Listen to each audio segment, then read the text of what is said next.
surrender all. I surrender all. We got married in 2022, October 21. We wanted to, immediately start family. That was the plan. We never took any treatment as of such because we thought there's no problem.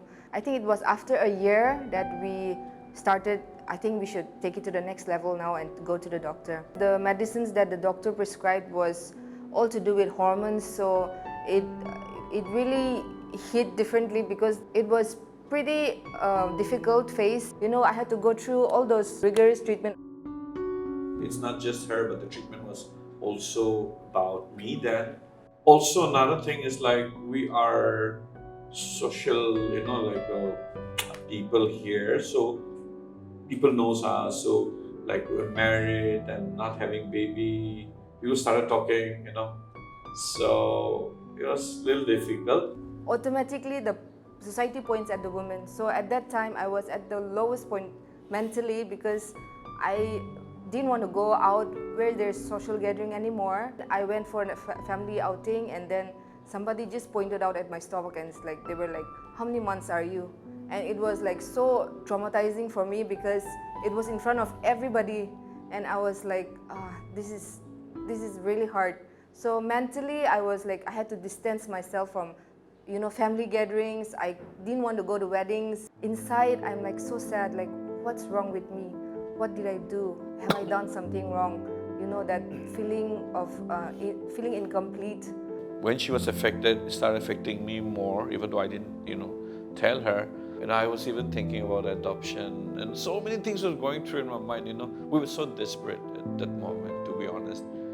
It was just going on, almost going to be 2 years. We came to a point where we said like, no, let's leave aside everything and seek God. So we went to prayer home.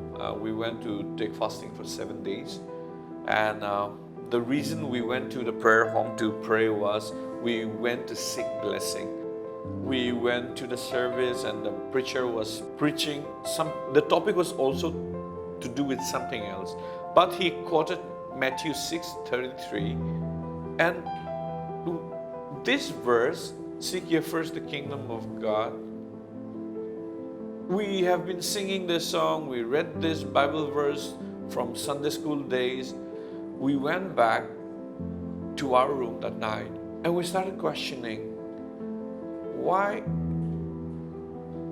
did God say, seek ye first the kingdom of God? We are like, no, we have to seek the kingdom of God first before asking blessing. And that night we changed our prayer. We stopped asking God about blessing. And we are like just seeking God. Started checking ourselves where we were. Started praying more.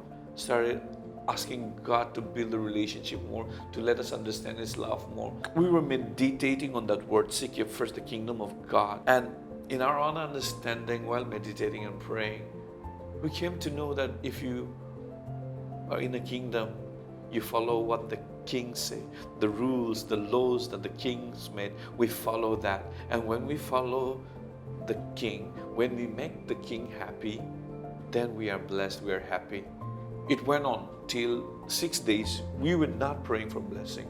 We were just praying to seek the kingdom of God and His righteousness. And on the 6th night, as we were praying, a prayer warrior came and whispered in my ear, give thanks to the Lord, for He has answered your prayer. And that night we went and we started thanking God. And we left the prayer center on the 7th day after the fasting. And on the 2nd week, she conceived, August 4, on her birthday. The relationship with me and God, I think, was very, changed a lot. The fellowship that we had with God was just amazing. It was just, a start of a new journey for us. 7 days, I realized that, God has His own time. God has His own ways. And that was a test for us in our life, a step to move to the new season. I surrender everything, 'cause you are everything to me.